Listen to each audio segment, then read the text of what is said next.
السلام علیکم ورحمۃ اللہ وبرکاتہ نحمدہ ونصلی علی رسولہ الکریم اما بعد فاعوذ باللہ من الشیطان الرجیم بسم اللہ الرحمن الرحیم۔ سورہ الرعد قرآن پاک کی 13ویں پارے میں یہ سورہ واقع ہے۔ موجودہ ترتیب کے اعتبار سے اس سورہ کا نمبر جو ہے وہ 13واں ہے، جبکہ ترتیب نزولی کے اعتبار سے اس سورہ کا نمبر جو ہے وہ 96 ہے۔ 43 آیات ہیں اور اس سورہ کے 6 رکوع ہیں۔ یہ سورہ مکی ہے یا مدنی، اس پر 2 رائے مفسرین کے ہاں پائی جاتی ہے۔ بعض مفسرین اس کو مدنی سورہ قرار دیتے ہیں، جبکہ غالب گمان یہ ہے کہ یہ سورہ مکی ہے، کیونکہ اس کے جو مضامین ہے یا جو اسلوب خطاب ہے اس سے اس کا مکی ہونا واضح ہے، اور مکی دور کی تقریباً آخری ایام کی یہ سورہ جو ہے وہ بیان کی جاتی ہے، جس دور میں سورہ یونس، سورہ ہود اور سورہ اعراف نازل ہوئیں، کیونکہ اس کے مضامین قریباً ان صورتوں سے ملتے جلتے ہیں۔ اس دور میں آپ صلی اللہ علیہ وسلم کو دعوت کا پیغام دیتے ہوئے ایک عرصہ گزر چکا تھا، اور یہ وہ دور ہے کہ جب مخالفین کی مخالفت جو ہے وہ عروج پر پہنچ چکی تھی۔ جسمانی تشدد کے ساتھ ساتھ طرح طرح کے مطالبات، نت نئی فرمائشیں، معجزات کے مطالبے اور بے پناہ ہٹ دھرمی جو ہے، یہ تمام رویے مشرکین کے عروج پر پہنچ چکے تھے۔ چنانچہ اس سورہ میں ان کے انہی اعتراضات کا جواب جو ہے وہ ہمیں ملتا ہے۔ سورہ کا مرکزی مضمون جو ہے، اس میں توحید کے دلائل جو ہیں وہ بڑے ہی خوبصورت انداز سے بیان کیے گئے ہیں۔ بعث بعد الموت، یعنی مرنے کے بعد دوبارہ اٹھنے پر، چونکہ وہ اس کے انکاری تھے مشرکین مکہ، تو اس پر جو ہے وہ انہیں مختلف دلائل کے ذریعے اس چیز کو سمجھانے کی کوشش کی گئی ہے۔ رسالت کا وہ انکار کرتے تھے تو رسالت کی حقانیت کو ثابت کیا گیا ہے۔ تو یہی مضامین جو ہیں اس سورہ میں جا بجا ہمیں نظر آتے ہیں، اور اس سورہ کی ایک بہت ہی خوبصورت بات یہ ہے کہ اپنے انہی مضامین کے گرد جو ہے اس سورہ میں مختلف انداز سے ایک ہی موضوع پر کئی بار گفتگو کی ہے، اور ہر بار ایک الگ انداز جو ہے اختیار کیا گیا ہے، اور مشرکین کو دلائل کے ذریعے ان کے باطل عقائد کا نہ صرف رد کیا گیا ہے، بلکہ ان کو دلائل سے ثابت کیا گیا ہے توحید کو، بعث بعد الموت کو اور رسالت کی حقانیت کو۔ اس سورہ کا نام جو ہے سورہ الرعد جو ہے، اس کی آیت نمبر 13 میں الرعد کا لفظ جو ہے آیا ہے، اس سے اس سورہ کا نام الرعد ہے۔ رعد جو ہے بادل کی گرج کو بھی کہتے ہیں، اور بعض روایات کے مطابق ایک فرشتے کا نام جو ہے وہ رعد ہے، اسی کی نسبت سے اس سورہ کا نام جو ہے سورہ الرعد ہے۔ اس سورہ کے اولین مخاطب جو ہیں مشرکین مکہ ہیں، کیونکہ یہ مکی دور کے آخری دور کی سورہ ہے، اور جیسا کہ میں نے پہلے بتایا کہ مخالفت عروج پر تھی، تو ان مشرکین کے باطل عقائد کا رد کرتے ہوئے ان کو توحید کی حقانیت اور بعث بعد الموت کو سمجھانے کی کوشش کی گئی ہے۔ چنانچہ ان کے جو متعدد معبودان تھے یا جن کے انہوں نے اپنا رب بنا رکھا تھا، اور تدبیر کائنات میں ان کا یہ عقیدہ تھا کہ ان کے معبودان کا جو ہے وہ اس میں ہاتھ ہے، اور اسی لیے ان کو راضی کرنے کے لیے وہ ان کی پوجا کرتے تھے اور طرح طرح کے چڑھاوے چڑھاتے تھے، آخرت کا انکار کرتے تھے اور رسالت کا تمسخر اڑاتے تھے۔ چنانچہ انہی موضوعات کو اس سورہ میں بڑے بھرپور انداز سے بیان کیا ہے۔ سورہ کے تعارف کے بعد ہم اس کا جو ہے آغاز کرتے ہیں۔ اعوذ باللہ من الشیطان الرجیم، بسم اللہ الرحمن الرحیم۔ الف لام میم را، حروف مقطعات ہیں، انہیں اسی طرح ہی الگ الگ پڑھا جاتا ہے۔ مقطعات قطع سے ہے، قطع کا معنی ہے کٹا ہوا، کٹے ہوئے حروف ہیں، تو ان کا معنی جو ہے اللہ عالم بمرادہ، یہ اس کی وضاحت کی جاتی ہے کہ اللہ ہی ان کے معنی جانتا ہے۔ کوئی حدیث، کوئی آیت سے ان کا جو ہے وہ معنی جو ہے وہ بیان نہیں کیا گیا، اس لیے یہ حروف جس طرح ہیں انہیں ایسے ہی پڑھنا چاہیے۔ تلکا، یہ آیات الکتاب، اللہ کتاب کی آیات ہیں، والذی، اور وہ جو انزلہ نازل کیا گیا، الیکا آپ کی طرف، من ربکا آپ کے رب کی طرف سے، الحق وہ حق ہے، ولکن اور لیکن، اکثر الناس اکثر لوگ، لا نہیں، یؤمنون وہ سب ایمان لاتے۔ تلکا آیات الکتاب، یہ اس کتاب کی آیات ہیں۔ کتاب سے مراد جو ہے قرآن پاک ظاہر ہے کہ الکتاب قرآن پاک کا ایک نام بھی ہے۔ ذالک الکتاب سورہ بقرہ میں بھی ہم پڑھتے ہیں، تلکا بھی اس میں اشارہ ہے، ذالکا جیسے سورہ بقرہ میں ہم نے پڑھتے ہیں وہ بھی اس میں اشارہ ہے۔ تو یہ آیات جو ہیں اس کتاب کی ہیں، اور کتاب سے مراد جو ہے وہ بعض یہ خاص سورہ بھی مراد لیتے ہیں کہ اس سورہ میں جو آیات بیان کی جا رہی ہیں وہ جو ہے وہ بیان اللہ تعالیٰ کر رہا ہے اس قرآن میں۔ والذی انزل، اور جو نازل کیا گیا، الیکا آپ کی طرف، من ربک آپ کی طرف سے، اور اللہ کی طرف سے رسول اللہ صلی اللہ علیہ وسلم پر کیا نازل ہوا تھا، وہ یہ قرآن ہی تھا۔ اور بعض مفسرین کہتے ہیں کہ کتاب کا ذکر یعنی قرآن کا تو پہلے ہو گیا تلک آیات الکتاب میں، اور آگے والذی انزل الیک من ربک سے مراد جو ہے وہ حدیث ہے کہ رسول اللہ صلی اللہ علیہ وسلم فرماتے ہیں کہ مجھ پر قرآن کی مانند ایک اور چیز بھی اتری ہے جسے وحی خفی کہتے ہیں۔ تو اس سے مراد حدیث بھی ہو سکتی ہے کہ آپ پر جو ہے نہ صرف قرآن اترا بلکہ اس کے ساتھ ساتھ حدیث بھی اتری۔ تو تلک آیات الکتاب یہ کتاب کی آیات ہیں، اور جو آپ پر نازل کیا گیا آپ کے رب کی طرف سے الحق وہ سب حق ہے۔ ولیکن لیکن اکثر الناس اکثر لوگ لا یؤمنون ایمان نہیں لاتے۔ تو یہ حق تو اللہ کی طرف سے اتر چکا ہے، لیکن اکثریت جو ہے وہ جہالت کرتے ہوئے اس کا حق کا انکار کرتی ہے اور اس کو جھٹلاتی ہے۔ تو چونکہ اس میں حق بیان کرنے والے ہیں اللہ تبارک و تعالیٰ، مختلف طرح کے دلائل جو ہیں مشرکین کو بیان کیے جا رہے ہیں، چنانچہ بات شروع کرنے سے پہلے تمہید جو ہے وہ باندھی جا رہی ہے کہ یہ جو تم آیات پڑھنے جا رہے ہو یہ بالکل جو ہے اوتھینٹک ہیں، حق ہیں، کسی بھی طرح کے غلط ہونے کا یا اس میں کسی بھی قسم کے شک شبے کی کوئی گنجائش بھی نہیں ہے۔ لیکن اس سب کے باوجود اکثریت ایسی ہے کہ وہ نہیں مانے گی، یعنی حق تو بیان ہو رہا ہے لیکن اکثریت اس کو ماننے سے انکاری ہے۔ اللہ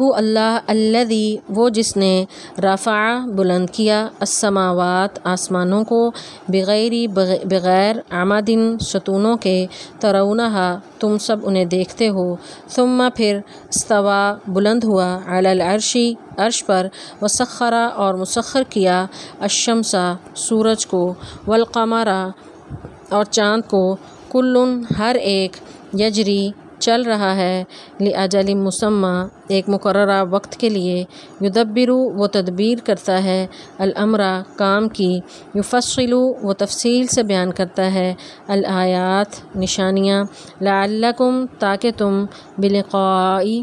ساتھ ملاقات کے، ربکم اپنے رب، توقنون تم سب یقین کرو۔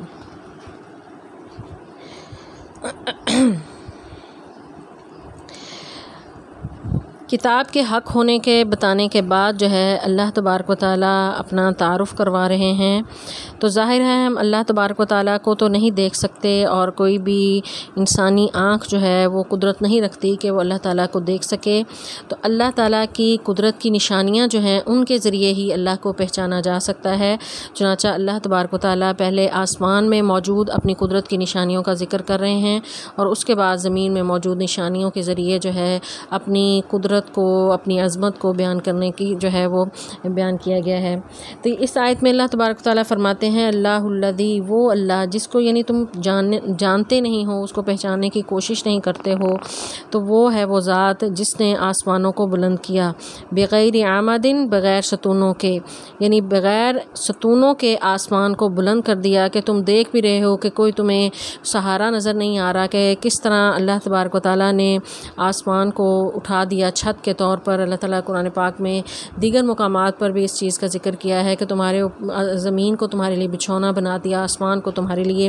چھت بنا دیا۔ اور ایسے ہی یعنی آپ دنیا میں دیکھیں کوئی عمارت بناتا ہے تو اس کے چھت کو قائم رکھنے کے لیے کسی نہ کسی سہارے کی ضرورت ہوتی ہے، کوئی ستون قائم کیے جاتے ہیں، لیکن یہ اللہ کی عظیم قدرت کی نشانی ہے کہ بغیر ستونوں کے اس نے اتنے بڑے آسمان کو ٹھہرا دیا اور چھت بنا دیا۔ تو اللہ تبارک و تعالیٰ ایک اور جگہ بھی فرماتے ہیں کہ وَيُمْسِكُ السَّمَاءَ أَن تَقَعَ عَلَى الْأَرْضِ إِلَّا بِإِذْنِهِ کہ اس نے ہی تھاما ہوا ہے آسمان کو کہ وہ زمین پر نہ گر جائے سوائے اس کے حکم کے۔ سورہ حج میں یہ اللہ تبارک تعالیٰ نے یہ فرمایا ہے۔ تو آسمان کو اس نے بغیر ستونوں کے تھام رکھا ہے۔ تو اس آیت کا ایک ترجمہ یہ بھی کیا جاتا ہے کہ آسمان کو اس نے ایسے ستونوں کے ساتھ تھام رکھا ہے کہ جو تمہیں نظر نہیں آتے۔ بغیر عمد ترونہا رفع السماوات، اور اس نے آسمان کو بلند کیا ہے بغیر عمد ترونہا، بغیر ایسے ستونوں کے کہ جنہیں تم دیکھتے ہو۔ تو اس سے مراد یہ ہے کہ وہ ستون تو ہیں لیکن وہ تمہیں نظر نہیں آتے۔ اب وہ ستون کیا ہیں، وہ آگے آگے جیسے جیسے ترقی سائنس کر رہی ہے اور وہ پتہ چلتا ہے کہ مختلف طرح کی کشش موجود ہے جس کی وجہ سے مختلف ستارے جو ہیں وہ آپس میں ٹکراتے نہیں ہیں، اور یہ اجرام فلکی اپنے اپنے حساب سے جو چکر لگا رہے ہیں، تو یہ ایک میگنیٹک فیلڈ ہے، تو اس کے ذریعے جو ہے یہ قائم ہے اور وہ ہمیں نظر نہیں آتا۔ تو یہ دونوں معنی ہی اس سے مراد لیے جا سکتے ہیں کہ تمہیں آسمان جو ہے ایسے بلند ہے بغیر ستونوں کے، یا یہ معنی بھی ہو سکتا ہے کہ آسمان ایسے ستونوں پر بلند ہے کہ جو تمہیں نظر نہیں آتا۔ تو یہ اللہ تبارک و تعالیٰ کی قدرت کی نشانی ہے کہ اس نے 1400 سال پہلے ہی یہ واضح کر دیا کہ اللہ تبارک و تعالیٰ نے ایسا نظام جو ہے وہ قائم کر رکھا ہے کہ ہر چیز جو ہے وہ اپنی اپنی جگہ پر قائم ہے، اور اتنے بڑے آسمان کو جو ہے اس نے ایک جگہ ٹھہرا دیا ہے۔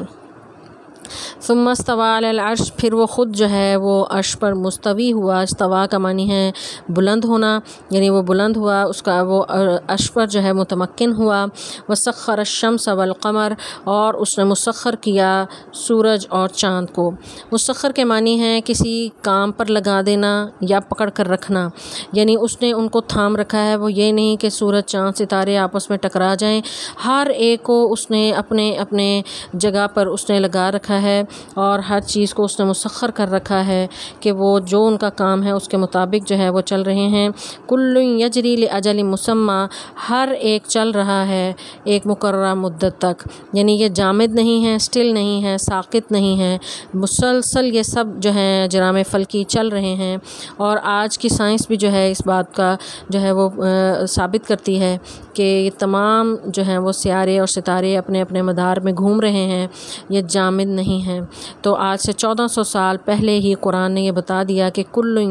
یجری کہ ہر ایک جو ہے وہ جاری ہے، چل رہا ہے۔ جاری کا معنی ہوتا ہے چلنا، یعنی وہ چل رہا ہے، ہر ایک جو ہے وہ حرکت میں ہے، لاجل مسمى، اور یہ حرکت اس کی ہمیشہ کے لیے نہیں ہے بلکہ مقررہ مدت تک ہے۔ مقررہ مدت یعنی اس سے مراد قیامت کا دن بھی ہو سکتا ہے کہ قیامت تک یہ سلسلہ جاری رہے گا، کوئی بھی رکا ہوا نہیں ہے، اپنے اپنے مدار میں وہ گھوم رہا ہے اور چکر لگا رہا ہے۔ اور اس مقررہ مدت سے مراد جو ہے وہ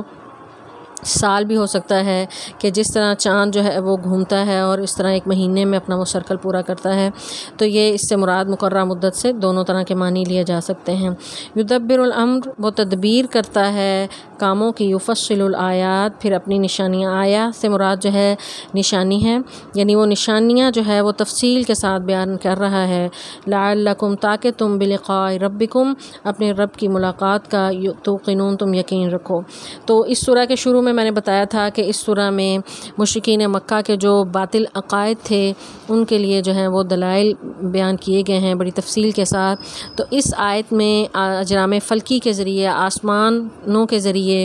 جو ہے انہیں ان کی عقلوں کو جھنجھوڑا گیا ہے کہ ان میں غور و فکر کرو کہ جس نے اتنا بڑا آسمان تخلیق کر دیا، جس نے اتنے بڑے بڑے جو ہے وہ ستارے اور سیارے تخلیق کر دیے، اتنا بڑا جو ہے اجرام فلکی کا نظام جو ہے وہ ترتیب دیا، تو اس کے لیے کوئی مشکل نہیں ہے کہ تمہیں دوبارہ اٹھا لے۔ تو یہ آیات بیان ہی وہ اس لیے کر رہا ہے کہ تاکہ تم اپنے رب کی ملاقات کا یقین کرو کہ جس نے اتنا سب کچھ بنا دیا، تو اس کے لیے تمہیں ایک دفعہ پیدا کرنا اور پھر دوبارہ پیدا کرنا کوئی مشکل کام نہیں ہے۔ وہوا، اور وہ ہے، الذی، جس نے مدّا، پھیلا دیا، بچھا دیا، الارض، زمین کو، وجعل، اور بنائے، فیہا، اس میں، رواسیہ، پہاڑ، وانہارن، اور نہریں، ومن، اور اس میں سے، کل الثمرات، تمام پھل، جعل، بنائے، فیہا، اس میں، زوجینی، جوڑے، اثنینی، دو دو قسم کے، یغشی، وہ ڈھانپتا ہے، اللیل، رات سے، النہارا، دن کو، انا، بے شک، فی، میں، ذالکا، اس، لآیات، البتہ نشانیاں ہیں، لقوم، ایسی قوم کے لیے، یتفکرون، جو غور و فکر کرتے ہیں۔ آسمان میں موجود اپنی نشانیاں بتانے کے بعد اللہ تبارک و تعالیٰ اپنی ذات کی پہچان کے لیے، اپنی قدرت اور طاقت کو ظاہر کرنے کے لیے بتا رہے ہیں کہ صرف آسمان میں ہی اس کی قدرت کی نشانیاں موجود نہیں ہیں. جس زمین پر تم چلتے ہو، جہاں پر اتنا تکبر کرتے ہو اور اپنے رب کا انکار کرتے ہو، ذرا اس پر بھی غور و فکر کرو کہ وہ زمین مدہ کا معنی ہے، یعنی کسی چیز کو کھینچ کر پھیلا دینا. یعنی زمین جو ہے اگرچہ بیضوی ہے، گول ہے، لیکن ہمیں ایسے بچھی بھی نظر آتی ہے، بالکل سیدھی بچھونے کی طرح نظر آتی ہے. تو مدہ بچھا دیا الارض، زمین کو. اور صرف یہ نہیں کہ زمین بالکل فلیٹ ہے، برابر ہے، اس کو ٹھہرانے اور جمانے کے لیے جعل فیہا رواسیہ. رواسیہ راسیہ کی جمع ہے، راسین یا اس کا روٹ ورڈ ہے. اس کے معنی ہے مضبوط پہاڑ، یا پہاڑی جو سلسلے ہیں، ماؤنٹین رینج جو ہوتی ہیں، یعنی ایک مستحکم قسم کے جو پہاڑ ہیں وہ اس نے اس میں قائم کر دیے. قرآن پاک میں ایک اور جگہ اللہ تعالیٰ فرماتے ہیں کہ ہم نے یہ پہاڑ میخوں کی طرح زمین میں گاڑ دیے. جس طرح یعنی ایک کوئی ٹیبل بنا رہا ہو تو کیل جو ہے وہ ٹھونک کر لکڑی کو مضبوط کر دیا جاتا ہے، تو اسی طرح اس زمین کو جب اللہ نے بچھایا تو اس کو ٹھہرانے اور جمانے کے لیے، کہ یہ نہ ہو کہ وہ ہر وقت ہلتی رہے اور انسان کا اس پر ٹھہرنا ممکن نہ رہے، تو اللہ تعالیٰ نے اس کو جمانے اور ٹھہرانے کے لیے اس پر پہاڑ رکھ دیے. اور پھر اس پہاڑوں کے ساتھ ساتھ انہار اور نہریں جاری کر دیں. انہار نہر کی جمع ہے، یہ اردو میں بھی یہ لفظ ہم استعمال کرتے ہیں، تو اس سے مراد چشمے بھی ہو سکتے ہیں اور پہاڑوں سے نکلنے والے دریا بھی اس سے مراد لیے جا سکتے ہیں. اور پہاڑوں کے ساتھ ذکر نہروں کا اس لیے کیا کہ پہاڑوں میں سے ہی دریا نکلتے ہیں. یہ ہم جانتے ہیں کہ چشمے اور دریاؤں کا منبع جو ہے وہ پہاڑ ہیں، تو پہاڑوں کے ساتھ ساتھ جو ہے وہ نہریں بھی جاری کر دیں.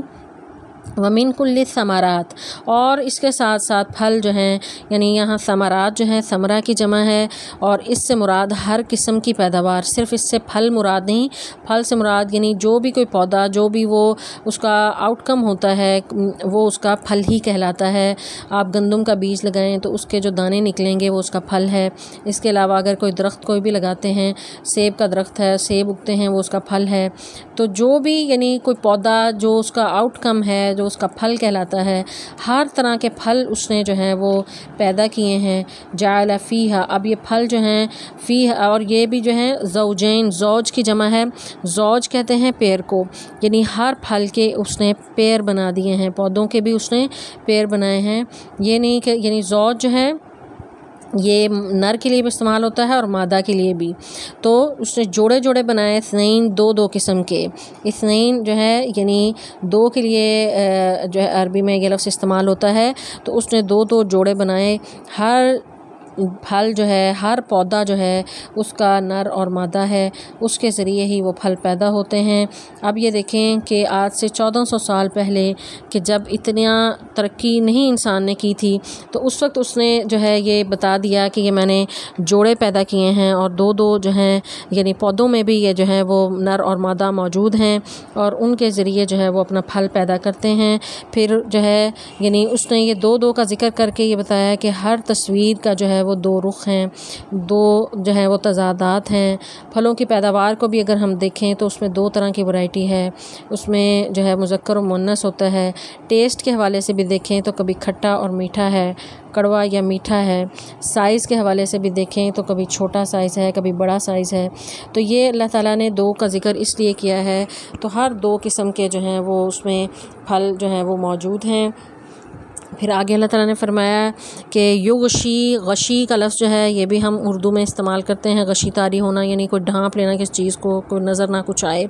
تو ڈھانپ لیتی ہے لیلا رات النہارا، دن کو، یعنی دن ہوتا ہے، دن کی روشنی کے اوپر جب رات کا اندھیرا چھاتا ہے تو ایک دم سے وہ روشنی بالکل غائب ہو جاتی ہے. تو اللہ تعالیٰ نے بڑی ہی خوبصورت یہ منظر کشی کی ہے. ایک اور جگہ اللہ تعالیٰ فرماتے ہیں یکور اللیل النہار و یکور النہار باللیل، کہ وہ رات کے ذریعے دن کو اور دن کے ذریعے رات کو ڈھانپ دیتا ہے. تو اس سب چیزوں میں بھی ان فی ذلک لآیات، اس میں بھی نشانیاں ہیں لقوم یتفکرون، اگر وہ غور و فکر کریں تو غور و فکر کرنے والوں کے لیے ہی نشانیاں ہیں. ورنہ تو یعنی جانور بھی ہیں اس دنیا میں موجود ہیں، وہ کھاتے ہیں، پیتے ہیں، سوتے ہیں، اور جو ان کا کام ہے وہ کرتے ہیں. باقی جو ہے یعنی یہ کائنات میں جو اللہ تعالیٰ نے طرح طرح کی نشانیاں پھیلا رکھی ہیں، یہ غور و فکر کرنے کی دعوت دی جا رہی ہے تاکہ انسان جو ہے وہ اپنے رب کو پہچانے، اس کی قدرت کو، اس کی طاقت کو، اس کے جو ہے نظام کو، سب کو سمجھ کے اپنے رب کو پہچاننے کی کوشش کرے۔ آگے اللہ تعالیٰ فرماتے ہیں وَفِي الْأَرْضِ، اور زمین میں قطع ٹکڑے ہیں متجاورات جو آپس میں ملے ہوئے ہیں، وجنات اور باغات ہیں، من اعناب انگوروں سے، وزرع اور کھیتیاں ہیں، والنخیل اور کھجور کے درخت ہیں، صنوان زیادہ تنوں والے، وغیر صنوان اور زیادہ تنوں کے بغیر، یسقا سیراب کیا جاتا ہے، بماء واحد ایک پانی سے، ونفضل اور ہم فضیلت دیتے ہیں، ونفضل ہم فضیلت دیتے ہیں، بعضھا بعض کو، علی بعض بعض پر، فی الاکل ذائقے میں، ان فی ذالک بے شک اس میں بھی، لآیات نشانیاں ہیں، لقوم ایسی قوم کے لیے، یعقلون جو عقل رکھتے ہیں۔ اب یعنی اللہ تبارک و تعالیٰ اپنی قدرت کی نشانیاں بتا رہے ہیں۔ آیت نمبر 2 میں آسمان میں موجود قدرت کی نشانیاں، 3 اور 4 آیت میں اللہ تبارک و تعالیٰ نے زمین میں موجود پھیلی ہوئی جو اس کی قدرت کی نشانیاں ہیں اس کا ذکر کیا ہے۔ قطع جو ہے، قطعات کی جمع ہے، قطعہ کہتے ہیں ٹکڑے کو، زمین کا قطعہ بھی ہم کہتے ہیں ٹکڑا۔ تو اس میں مختلف طرح کے ٹکڑے ہیں، علاقے ہیں۔ متجاورات جو ہے، متجاورات ان کی جمع ہے، اس کا روٹ ورڈ جو ہے جور ہے، جیم واو رے۔ جار کا لفظ بھی عربی میں استعمال ہوتا ہے ہمسائے کے لیے، قرب و جوار ہم اردو میں کہتے ہیں، یعنی قریب قریب، جو قرب و جوار یعنی آپ کے ارد گرد جو ہوتا ہے، تو جارن ہمسائے کو کہتے ہیں۔ تو متجاورات بھی اسی سے ہے، یعنی ٹکڑے جو ہیں وہ آپس میں ملے جلے ہیں۔ یعنی آپ یہ دیکھیں کہ کہیں پر جو ہے وہ پتھریلی زمین ہے، ساتھ ہی وہ ریتلی زمین شروع ہو جاتی ہے، ساتھ ہی جو ہے وہ چکنی مٹی شروع ہو جاتی ہے، اور یہ زمینیں آپس میں ملی ہوئی، یہ نہیں کہ الگ الگ ٹکڑے رکھے ہوئے، بلکہ ایک دوسرے سے یہ ٹکڑے رکھے ہوئے الگ الگ رکھے نہیں ہیں، بلکہ یہ آپس میں ملے ہوئے ہیں، اگرچہ اپنی نوع کے اعتبار سے یہ مختلف ہیں۔ کہیں پر پہاڑ ہیں، کہیں پر پوٹھوہار ہے، کہیں پر جو ہے وہ ریتلی زمین ہے، کہیں پر زرخیز زمین ہے، کہیں دریائی زمین شروع ہو جاتی ہے۔ تو یہ مختلف طرح کے جو ٹکڑے ہیں زمین کے اللہ نے پھیلائے ہوئے ہیں، یہ سب ایک دوسرے سے ملے ہوئے ہیں، اور اس زمین پر اس نے جنات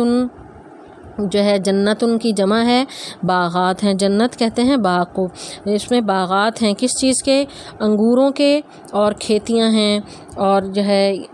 نخیل اور کھجور کے درخت ہیں۔ یعنی انگور اور کھجور کا بس یہاں پر ذکر کیا، اگرچہ طرح طرح کے اور بھی بے شمار پھل ہیں، تو انگور نسبت ہے نرم پھلوں کی، اور کھجور جو ہے وہ سخت کی۔ تو نرم اور سخت ہر طرح کے پھل جو ہیں اس زمین پہ اس نے پیدا کیے ہیں، ان کے باغات ہیں، اور پھر طرح طرح کی ان باغوں کے درمیان میں جو کھیتیاں ہیں، جو فصلیں اگائی جاتی ہیں، اور اس میں جو ہے اللہ تعالیٰ فرماتے ہیں سنوان، سنوان جو ہے وہ سنون کی جمع ہے، یعنی اس کے معنی ہے یعنی ایک جڑ ہونا اور اس سے 2 آگے تنے نکلنا۔ یعنی اگر ہم کھجور کے درختوں کو کبھی دیکھا ہو تو ہم دیکھتے ہیں کہ وہ جڑ اس کی ایک ہوتی ہے، اوپر سے تنے، شاخیں جو ہیں وہ بڑی بڑی تنے اس کے 2 نکل رہے ہوتے ہیں، تو اس کو کہتے ہیں سنوان۔ تو سنوان کا لفظ جو ہے وہ حدیث میں بھی اللہ تعالیٰ نے، رسول اللہ صلی اللہ علیہ وسلم نے فرمایا، آپ نے فرمایا کہ ام الرجل سنو ابیہ، کہ آدمی کا جو چچا ہے اس کے باپ کا جو ہے وہ سن ہوتا ہے، یعنی اس کا ایک ہوتا ہے، یعنی ان کا باپ ایک ہے اور آگے 2 بیٹے ہیں اس کے، تو سن کہتے ہیں یعنی اصل ایک ہونا اور پھر اس سے شاخیں 2 نکل جانا۔ تو اس طرح کے بھی پودے ہیں کہ ان کی جڑیں ایک ہوتی ہیں لیکن اوپر شاخیں کئی ہوتی ہیں، اور ایسے بھی ہوتے ہیں کہ جڑ بھی ایک ہے اور آگے تنا بھی ایک ہے۔ تو سنوان وغیر سنوان، زیادہ تنے والے اور ایک تنے والے، دونوں طرح کے پودے موجود ہیں، اور ان کے بارے میں اللہ تعالیٰ فرماتے ہیں یسقا، سیراب کیا جاتا ہے، بماء واحد ایک ہی پانی سے۔ اور آپ یہ دیکھیں کہ ایک ہی پانی، ایک ہی مٹی ہے، لیکن ان کے ذائقے اور رنگ اور سائز ہر طرح کا جو ہے وہ آپ دیکھیں فرق ہوتا ہے۔ ایون ایک ہی درخت پر لگنے والا پھل جو ہے، اگر سیب کا درخت ہے تو ہر سیب کا سائز دوسرے سے مختلف ہوگا، ہر سیب کا کلر جو ہے دوسرے سے مختلف ہوگا۔ آپ دیکھیں گے کہ بعض بہت میٹھے ہیں، بہت کھٹے ہیں۔ انگور کا ایک ہی گچھا ہے تو کوئی انگور بہت کھٹا ہوگا، کوئی بہت میٹھا ہوگا، کوئی پکا ہوا ہوگا۔ تو یہ اللہ کی قدرت کی نشانیاں ہیں کہ مٹی ایک ہے، پانی ایک لگ رہا ہے، فضا ایک ہے، ان کو انوائرمنٹ ایک ملا ہوا ہے، لیکن اس کے باوجود ذائقوں میں یہ جو فرق ہے تو یہ بہت ہی اللہ کی بڑی قدرت کی نشانیاں ہیں۔ تو اللہ تعالیٰ فرماتے ہیں کہ انہیں سیراب ایک ہی پانی سے کیا جاتا ہے، لیکن نفضل بعضها علی بعض، ہم بعض کو ذائقوں میں دوسروں پر فضیلت دیتے ہیں۔ بعض بہت ہی اچھا ٹیسٹ ہوتا ہے اور بعض کا جو ہے وہ ٹیسٹ اچھا نہیں ہوتا فی العقول، ذائقے میں۔ تو اگر کوئی انسان سوچ و سمجھ رکھتا ہو، لقوم یعقلون سے اللہ تعالیٰ نے یہ واضح کر دیا ہے کہ جو عقل رکھنے والے ہیں نا وہی ان آیات پر غور و فکر کریں گے۔ باقی جو ہے وہ جیسے جانوروں کو چارہ ڈال دیا، وہ آپ کو نہیں بتائیں گے کہ آج چارے کا ٹیسٹ کیسا تھا۔ تو اگر انسان صرف کھاتا پیتا ہے اور پیٹ بھرتا ہے تو اور اس کے بعد جو ہے وہ کوئی یعنی اللہ کا شکر ادا نہیں کرتا، تو وہ ان جانوروں کی طرح ہی ہے کہ جنہیں آپ جو ہے وہ چارہ کھلا دیں اور اس کے بعد جو ہے وہ انہیں کوئی پرواہ نہیں ہوتی کہ انہوں نے کیا کرنا ہے۔ تو بلکہ یہ جانوروں سے بھی بدتر انسان ہوگا کہ اللہ نے اس کو سوچنے سمجھنے کی صلاحیت دی، زبان دی، قوت گویائی عطا کی، اس کے باوجود وہ اپنے رب کا شکر ادا نہیں کرتا۔ تو اگر جو ہے اس کے پاس عقل موجود ہے تو وہ اللہ کی ان قدرت کی نشانیوں پر غور و فکر کرے گا اور وہ ان نشانیوں سے جو ہے وہ اپنے رب کو پہچانے گا اور اپنے رب کی جو ہے وہ جو اس کی نشانیاں ہیں ان کو دیکھتے ہوئے اس کا شکر ادا کرتے ہوئے اس کی عبادت بھی کرے گا۔ تو یہ نشانیاں اللہ تعالیٰ نے بیان کی ہیں۔ آگے اللہ تعالیٰ فرماتے ہیں وَإِنْ، اور اگر تعجب اور آپ تعجب کریں ہیں نبی صلی اللہ علیہ وسلم، تو فعجبن، تو واقعی حقیقت میں یہ تعجب کی بات ہے، قولہم، ان کی بات، کیا، اذا، جب، کننا، ہم ہو جائیں گے، ترابن، مٹی، انا، کیا، یقیناً ہم، لفی، البتہ، میں، خلق، پیدائش، جدید، نئی میں ہوں گے، اولئکا، یہ وہ لوگ ہیں، الذین، وہ جو، کفروا، جنہوں نے کفر کیا یا انکار کیا، بربہم، اپنے رب کے ساتھ، اولئکا، یہی لوگ ہیں، الاغلال، طوق ہوں گے، فی اعناقہم، ان کی گردنوں میں، واولئکا، اور یہی لوگ ہیں، اصحاب النار، دوزخی، ہم، وہ، فیہا، اس میں، خالدون، ہمیشہ رہنے والے ہیں۔ اتنی اپنے جو ہے وہ قدرت کی نشانیاں بیان کرنے کے بعد اللہ تعالیٰ جو ہے فرما رہے ہیں کہ نبی صلی اللہ علیہ وسلم کہ آپ تعجب کر رہے ہیں کہ یہ آپ کی بات نہیں مانتے، کہ رسول اللہ صلی اللہ علیہ وسلم کو جو ہے بہت تعجب ہوتا تھا کہ اتنی صاف نشانیاں اللہ تعالیٰ کی قدرت کی ہر طرف پھیلی ہوئی ہیں، آسمان ہے، زمین ہے، اس میں طرح طرح کے پھل ہیں، درخت ہیں، ندی نالے ہیں، یہ تمام جو ہے یہ مخلوقات اللہ کی قدرت کی نشانیاں ہیں۔ ان تمام قدرت کی نشانیاں ہونے کے باوجود لوگ اس پر غور و فکر کیوں نہیں کرتے؟ ان کی عقلیں کیوں جو ہیں وہ اتنی پست ہو گئی ہیں کہ اپنے رب کو پہچاننے سے انہوں نے انکار کر دیا ہے اور یہ تکذیب کر رہے ہیں؟ تو نبی صلی اللہ علیہ وسلم اس بات پر بڑا تعجب کیا کرتے تھے۔ تو اللہ تعالیٰ فرماتے ہیں کہ آپ ان کفار کی اس تکذیب پر جو آپ کو انہیں حیرت ہوتی ہے ان کے جھٹلانے پر کہ یہ مان کیوں نہیں جاتے، تو یہ واقعی ہی قابل تعجب بات ہے کہ یہ جو انکار کرتے ہیں بعث بعد الموت کا، کہ اتنی بڑی کائنات قائم کر دی، سورج کس قدر جو ہے یعنی منظم نظام ہے کہ اپنے وقت پر طلوع ہوتا ہے، وقت پر غروب ہوتا ہے، یہ نہیں کہ آج مشرق سے طلوع ہوا تو کل شمال سے ہو رہا ہے، ایسا بھی نہیں۔ اتنا بہترین جو نظام ہے کائنات کا، اور پودے ان کے سامنے اگ رہے ہیں، طرح طرح کے ذائقے ہیں اور پھل ہیں ان کے لیے، اور یہ سب اللہ کی قدرت کی نشانیاں، اور آسمان کا اس طرح جو ہے بے سہارا جمے رہنا، اپنی جگہ پر قائم رہنا، یہ تمام نشانیاں دیکھنے کے بعد اگر انہیں صرف اس بات کو جو ہے اتنا بڑا سمجھ رہے ہیں کہ مرنے کے بعد ہم کیسے زندہ ہوں گے، تو واقعی بڑی تعجب کی بات ہے۔ تو کفار مکہ جو ہیں وہ انکار کرتے تھے بعث بعد الموت کا، یعنی مرنے کے بعد دوبارہ اٹھنے پر ان کی جو چھوٹی عقلیں تھیں وہ کام نہیں کرتی تھیں۔ وہ کہتے تھے کہ من یحیی العظام وهو رمیم، کہ کون ہڈیوں کو زندہ کرے گا جب وہ ریزہ ریزہ ہو گئی، یعنی مٹی میں دفن کر دیا، چند سالوں کے بعد دیکھیں تو وہاں تو بالکل انسان نظر بھی نہیں آتا، زمین جو ہے وہ مٹی کھا چکی ہوتی ہے انسان کو۔ تو وہ کہتے ہیں کہ کون ہے اس کو زندہ کرے گا، وہ تو ختم ہو گیا۔ تو وہ یہی سمجھتے تھے کہ دنیا کی زندگی بس، اس کے بعد جو ہے وہ کوئی دوبارہ نہیں اٹھنا، کوئی حساب کتاب نہیں ہوگا۔ تو اسی وجہ سے ہی اتنا جو ہے وہ تکبر کرتے تھے اور انکار کرتے تھے ہر چیز کا، اور اپنی دنیا کی زندگی کو ہی سب کچھ سمجھتے تھے۔ تو اللہ تعالیٰ فرماتے ہیں تو کیا انہیں صرف نئی پیدائش پر جو ہے وہ تعجب ہوتا ہے؟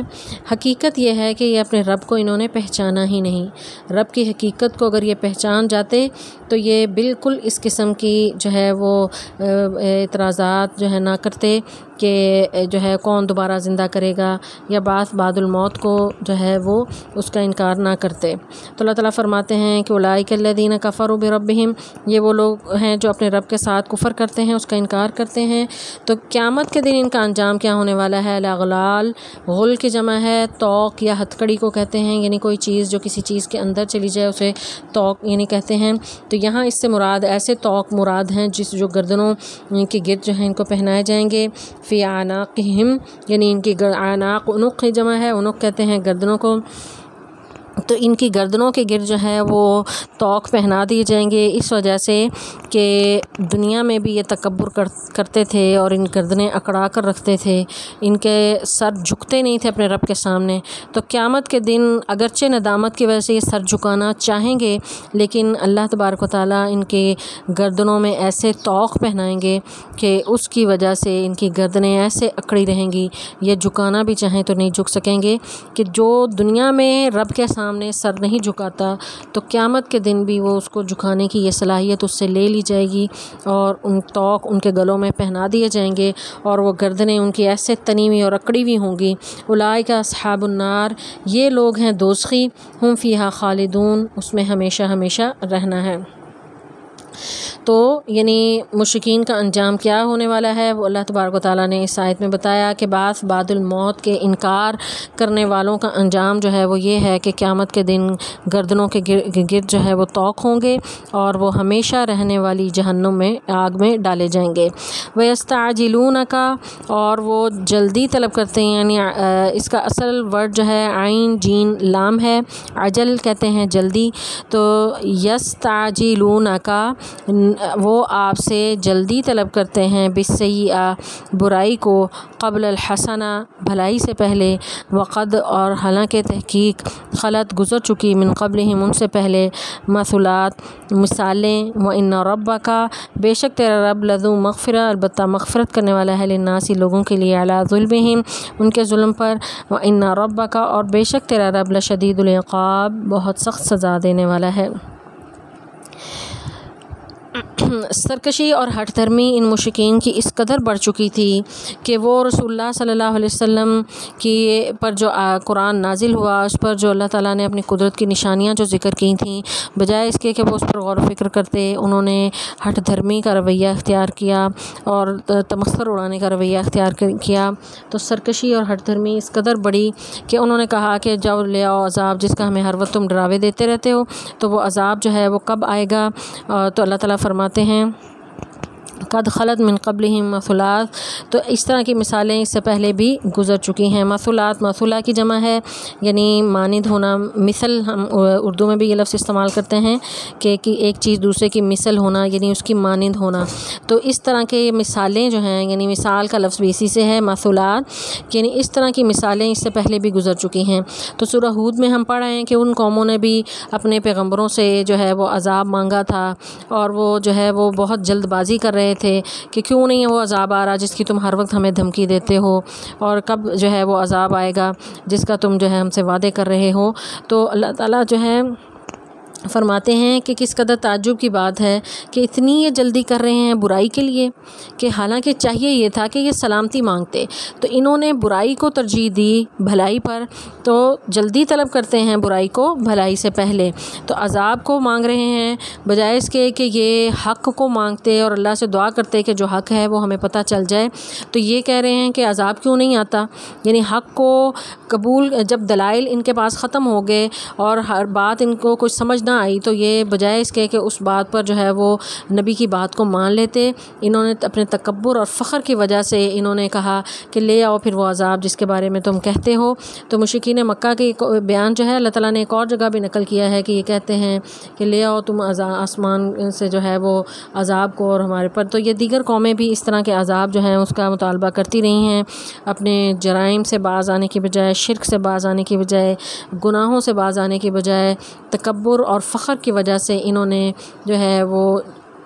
عذاب کو خود جو ہے وہ مانگا اور جو ہے وہ برائی کو ترجیح دی بھلائی پر، تو اللہ تعالیٰ فرماتے ہیں کہ اس طرح کی مثالیں گزر چکی ہیں۔ وَإِنَّ رَبَّكَ، بے شک تیرا رب، لذو مغفرہ، البتہ مغفرت کرنے والا ہے، للناس، لوگوں کی، علی ظلمہم، ان کے ظلم پر۔ تو ظلم سے مراد جو ہے یعنی شرک ہے، ان الشرک لظلم عظیم، قرآن پاک میں اللہ تعالیٰ فرماتے ہیں کہ شرک جو ہے وہ سب سے بڑا ظلم ہے۔ تو ان کے ظلم کے باوجود اللہ تعالیٰ جو ہے مغفرت کرنے والا ہے، یعنی اس سے مراد یہ ہے کہ دنیا میں یہ جو شرک کر رہے ہیں، اللہ کی نافرمانی کا کام کر رہے ہیں، ہٹ دھرمی دکھا رہے ہیں، عذاب کا جو مطالبہ کر رہے ہیں، تو اللہ تعالیٰ اپنی مغفرت کی صفت کی بدولت جو ہے وہ ان کے ظلم پر جو ہے وہ ان کو اگنور کر رہا ہے، ان پر فوری عذاب نہیں نازل کر رہے، انہیں مہلت دے رہا ہے کہ اپنی طبعی موت یہ مریں گے، اس کے بعد جو ہے انہیں عذاب آخرت کا عذاب دیا جائے گا۔ تو یقیناً مغفرت کرنے والا رب جو ہے ان کو ان کے ظلم پر جو ہے وہ ان کو جو ہے ڈھیل دے رہا ہے۔ وَإِنَّ رَبَّكَ لَشَدِيدُ الْعِقَابِ، پھر اس کی پکڑ بڑی سخت ہونے والی ہے کہ دنیا میں یہ جو مذاق اور ٹھٹھا اڑا رہے ہیں نبی کا اور ان کی بات کا انکار کر رہے ہیں اور خود عذاب کو مانگ رہے ہیں، تو وہ عذاب ان کو پکڑ کر رہے گا اور ان کو پھر جو ہے وہ سب پتہ چل جائے گا کہ کس طرح جو ہے وہ اللہ کا انکار کیا جاتا ہے۔ وَيَقُولُ، اور وہ کہتے ہیں، الذین، وہ لوگ جو کفروا، جنہوں نے انکار کیا یا جنہوں نے کفر کیا، لو، کیوں، لا، نہیں، انزلا، نازل کی گئی، علیہ، اس پر، آیتن، کوئی نشانی، من ربہ، اس کے رب کی طرف سے، انما، بے شک صرف، انت، آپ تو، منذرون، ڈرانے والے ہیں، ولکلی، اور ہر ایک، قوم کے لیے، ہاد، ایک رہنما ہے۔ مشرکین مکہ رسول اللہ صلی اللہ علیہ وسلم سے طرح طرح کے معجزات مانگتے رہتے تھے۔ آیات سے مراد یعنی نشانی، آیات سے مراد یعنی کوئی معجزہ ہے، یعنی کوئی حصی معجزہ، جیسے موسیٰ علیہ السلام کے پاس جو ہے اللہ تعالیٰ نے انہیں عصا عطا کیا تھا، تو دیگر انبیاء کو بھی اللہ تعالیٰ نے معجزات طرح طرح کے عطا کیے۔ تو رسول اللہ صلی اللہ علیہ وسلم سے بھی وہ معجزات مانگتے تھے مشرکین مکہ، کبھی کہتے تھے کہ یہ پہاڑ کو سونے کا بنا دو، کبھی آسمان سے جو ہے وہ کوئی ہمارے لیے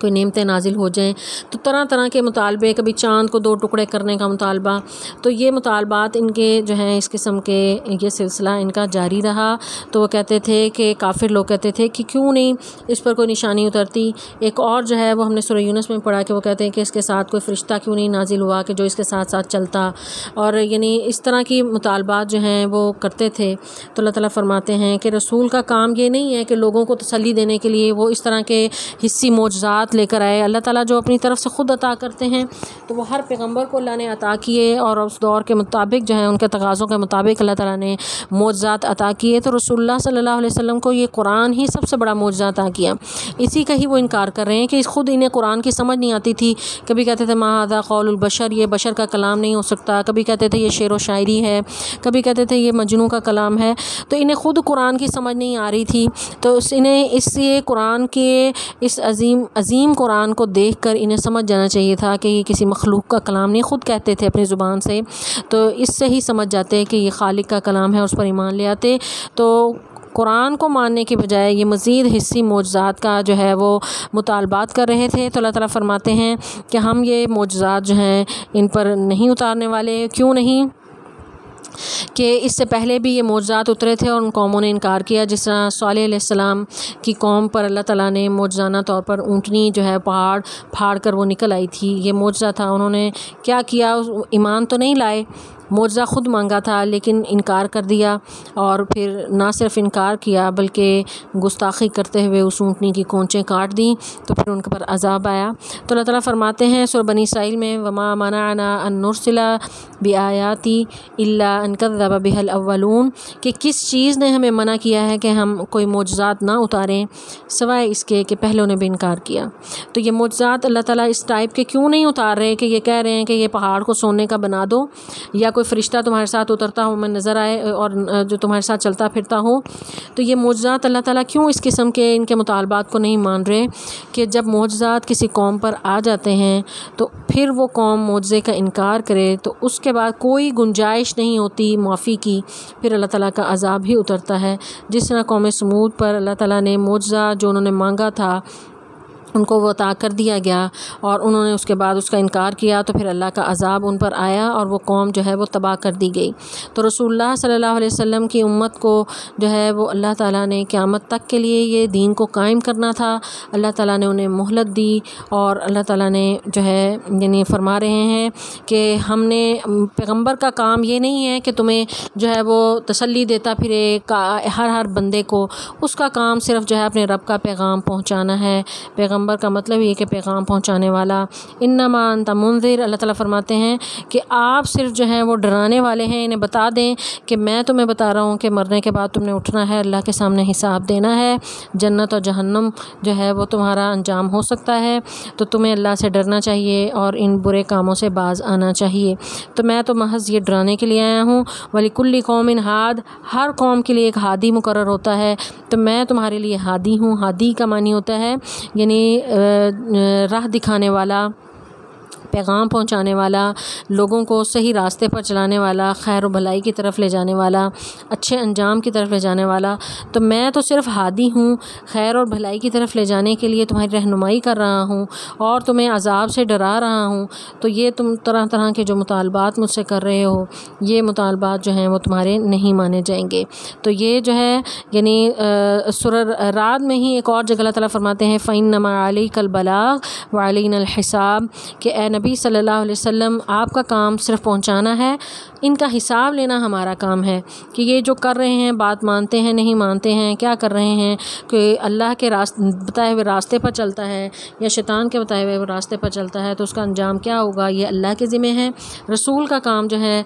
وہ صرف اور صرف پہنچانا ہے۔ ایک اور جگہ اللہ تعالیٰ فرماتے ہیں وَمَا عَلَيْنَا إِلَّا الْبَلَاغُ الْمُبِينُ، کہ ہمارے ذمہ جو ہے وہ صرف واضح کھلا پہنچا دینا ہے، آگے ان کی مرضی ہے کہ وہ بات مانیں یا نہ مانیں۔ تو یہ آپ سے جو آیات مانگتے ہیں نا، معجزات مانگتے ہیں، تو یہ جو ہے یہ ان کے مطالبے مانے جانے والے نہیں ہیں، یہ بیکار قسم کی ان کی باتیں ہیں۔ جس نے انکار کرنا ہے، جس نے کفر کی روش اختیار کرنی ہے، وہ معجزات آنے کے بعد بھی ایسا ہی کریں گے، کیونکہ اس سے پہلی قومیں بھی ایسا ہی کرتی رہی ہیں۔ تو وَيَقُولُ الَّذِينَ كَفَرُوا لَوْلَا أُنزِلَ عَلَيْهِ آیَةٌ، کافر یہ کہتے ہیں کہ کیوں نہیں معجزہ اترتا ان کے رب کی طرف سے میں، تو آپ تو صرف ڈرانے کے لیے آئے ہیں۔ تو اسی طرح ہر قوم کے لیے ہادی آتے رہے، رہنما آتے رہے۔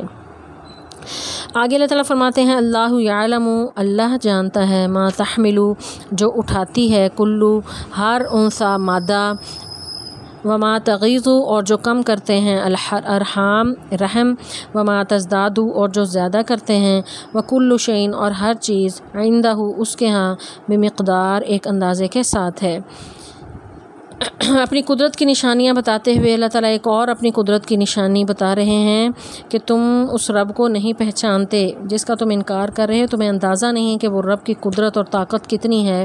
کہ وہ جانتا ہے کہ اس کا علم اتنا وسیع ہے کہ وہ جانتا ہے کہ جو ایک مادہ نے انثیٰ جو ہے، مادہ کے لیے یہ لفظ استعمال ہوتا ہے، یعنی ہر مادہ، ہر عورت جو بھی مؤنث ہے، جو بھی وہ حمل اٹھاتی ہے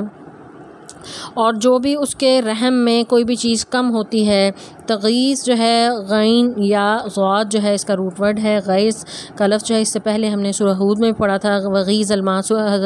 نوح علیہ السلام کی قوم کا جب تذکرہ پڑھا تھا تو وہاں غیظ الماء کا لفظ ہم نے پڑھا تھا، یعنی پانی کا کم ہونا۔ تغیث یعنی کم کرتے ہیں، الارحام رحم میں،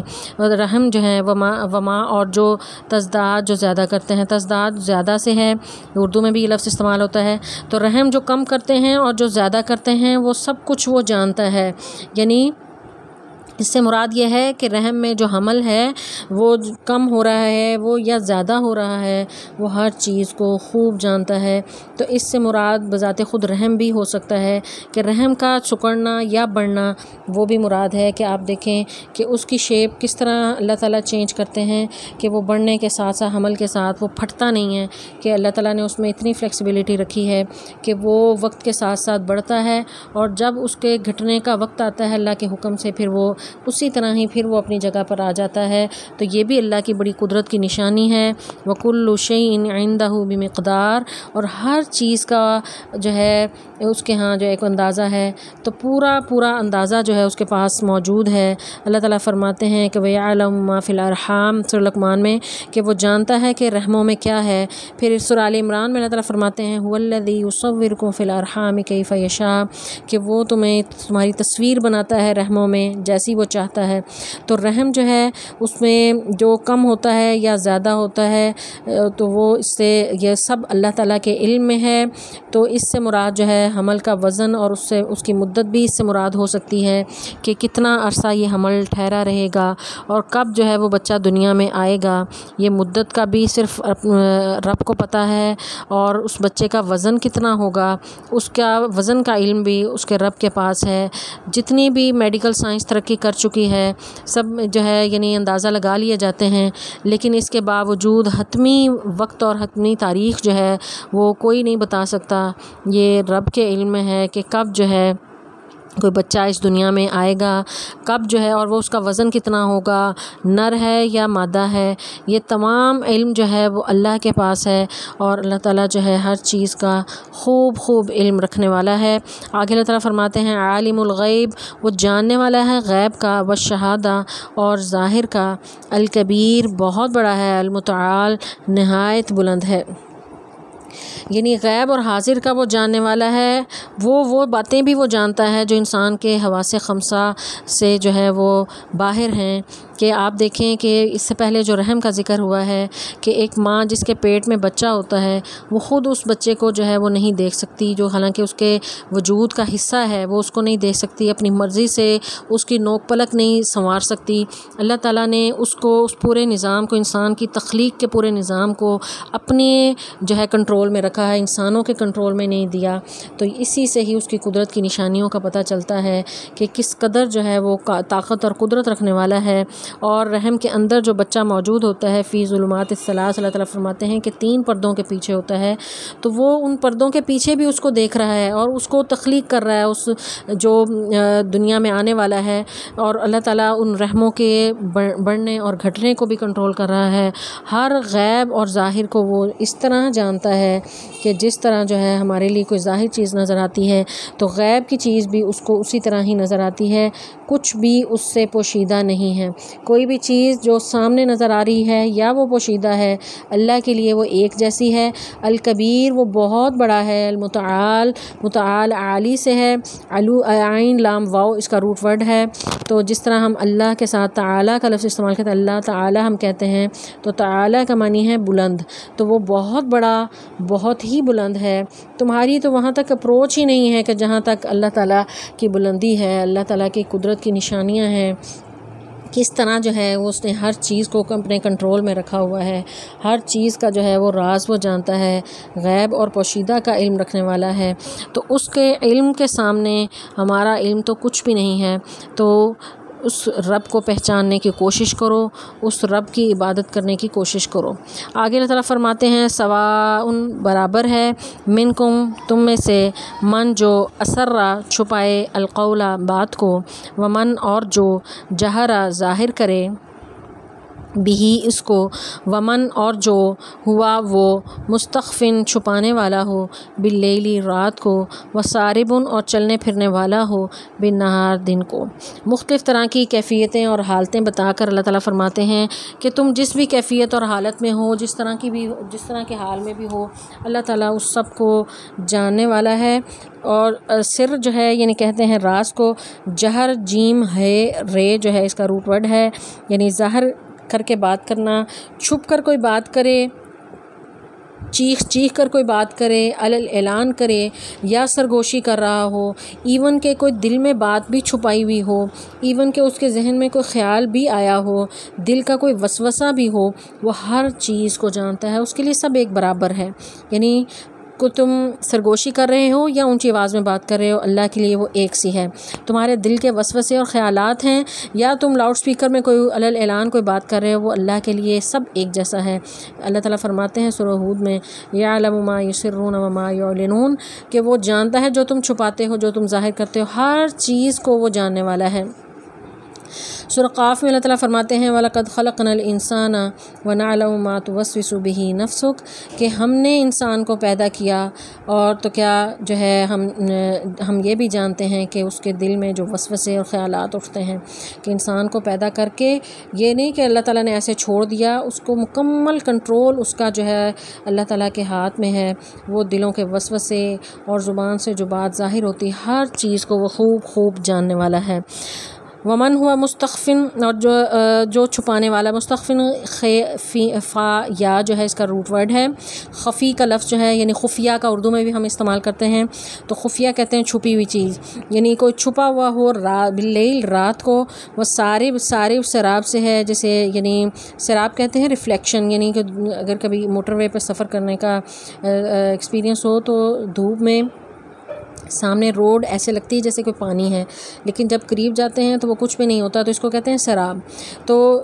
اس صارف جو ہے نشیب کو بھی کہتے ہیں، یعنی کسی ایسی چیز کو جو گھسی چلی جائے، یعنی جیسے ٹنل ہو اس کے اندر جیسے کوئی داخل ہوتا چلا جاتا ہے، یا کوئی بل میں چھپ کر بیٹھا ہو تو اس کے لیے یعنی صارف کا لفظ استعمال، یعنی چلنے پھرنے والا ہے، کوئی چھپا ہوا ہے دن میں بھی تو یا رات کو چھپا ہوا ہے، تو وہ سب کو وہ دیکھ رہا ہے، اس کے لیے سب برابر ہیں، کہ رات کے اندھیرے میں کوئی چھپ جائے یا دن کے اجالے میں کوئی چھپ جائے، کوئی ٹنل میں چھپ جائے، کسی سب مرین میں چھپ جائے، کہیں بھی کوئی چھپ جائے، وہ ہر چیز کو ایسے ہی جانتا ہے جیسے کوئی ظاہراً کوئی باہر ہے۔ یعنی گفتگو کے اس میں دیکھ لیں کہ کوئی گفتگو کرتا ہے یا بات دل میں چھپاتا ہے، وسوسے ہیں اس کے دل میں، خیالات آتے ہیں اس کے دماغ میں، اس کے لیے ایک برابر ہے۔ اور انسان کا وجود کے اگر دیکھ لیں تو وجود اس کا سامنے ہے یا چھپا ہوا ہے، وہ ظاہر ہے یا وہ خفیہ ہے، ہر چیز اس کے لیے ایک برابر ہے۔ یہ ہے وہ اللہ تعالی جس کا جو ہے وہ اللہ تعالیٰ فرماتے ہیں الکبیر المتعال، بہت بڑا، بہت بلند، العلیم ہے، اس کا علم اتنا وسیع ہے کہ وہ ہر چیز کو جاننے والا ہے۔ وہ پیٹ کے پردوں میں چھپے ہوئے رحم کو بھی جانتا ہے، وہ حمل کی مدت کو بھی جانتا ہے، وہ آسمان کے جو جتنے بھی نظام ہیں ان سب کو جانتا ہے، وہ زمین میں جو پودے اگتے ہیں، پھل کس طرح کے نکلتے ہیں، اس سب پر اس کا کنٹرول ہے۔ تو اس رب کو یہ پہچاننے سے انکار کر رہے ہیں، اس کا یہ انکار کر رہے ہیں، تو اس رب کو پہچاننے کی کوشش کرو۔ تو یہ توحید پر دلائل ہیں، اس کے ساتھ ساتھ بعث بعد الموت کا جو ہے وہ اس کا بھی تذکرہ کیا کہ ان سب چیزوں پر اگر انسان غور و فکر کرے تو خود بخود اسے سمجھ آ جائے گی کہ دوبارہ پیدا کرنا تو خالق کے لیے کوئی مشکل ہی نہیں ہے۔ جیسے کوئی دنیا میں اگر کوئی کاریگر ہو، وہ ایک دفعہ کوئی مشینری بنا لے، اگر وہ خراب ہو جائے تو دوبارہ اس کے لیے پیدا کرنا تو بالکل بھی کوئی مشکل نہیں ہے۔ تو یہ خالق کا پیدا کیا ہوا نظام، جس نے پہلے پیدا کیا، پہلے پیدا کرنا کسی چیز کو زیادہ مشکل ہوتا ہے دوبارہ پیدا کرنے کی نسبت، تو مشرکین کے چھوٹے دماغوں میں یہ بات نہیں آ رہی کہ دوبارہ پیدا کرنا تو خالق کے لیے کوئی مشکل ہی نہیں ہے۔ تو جس طرح ماؤں کے پیٹوں میں اللہ تعالیٰ انسان کو پیدا کر کے جو ہے وہ کچھ بھی نہیں ہوتا اور اس کو ایک زندہ انسان بنا کر باہر بھیج دیتا ہے، تو قبر بھی جو ہے وہ ماں کے پیٹ کی مانند ہی ہوتی ہے۔ تو قبر سے دوبارہ انسانوں کو اٹھا دینا اس کے لیے کیا مشکل ہے؟ تو یہ اللہ تعالیٰ نے وہ نشانی، وہ اس کی مثال بھی اس لیے دی ہے رحم کی یہاں پر کہ دوبارہ بعث بعد الموت جو ہے وہ اللہ کے لیے کوئی مشکل نہیں ہے دوبارہ تمہیں اٹھانا۔ تو اللہ کے سامنے تمہیں حاضر ہونا ہی ہے، امتحان لازمی ہوگا، اور اللہ تعالیٰ نے تمہیں دنیا میں بھیجا بھی ہی اسی مقصد کے لیے ہے، لیبلوکم ایکم احسن عملا، کہ وہ آزمانا چاہتا ہے کہ تم میں سے اچھے اعمال کون کرتا ہے۔ تو بہتر یہ ہے کہ اپنے ارد گرد پر غور و فکر کر کے اپنے رب کو پہچانیں، اور اس خالق کے عظمت اور اس کی قدرت اور اس کی طاقت کا اندازہ جو ہے ہم انسانوں کو نہیں ہے، اس کو پہچاننے کی کوشش کریں، اس کی ہی عبادت کریں، اسی سے ہی مانگیں، اسی کے سامنے ہی سر جھکائیں، کیونکہ سننے والا بھی وہی ہے، جاننے والا بھی وہی ہے۔ تو اللہ تعالیٰ سے دعا ہے کہ اللہ تعالیٰ ہمیں صحیح قرآن پاک کی سمجھ عطا فرمائے۔ والسلام علیکم ورحمۃ اللہ وبرکاتہ۔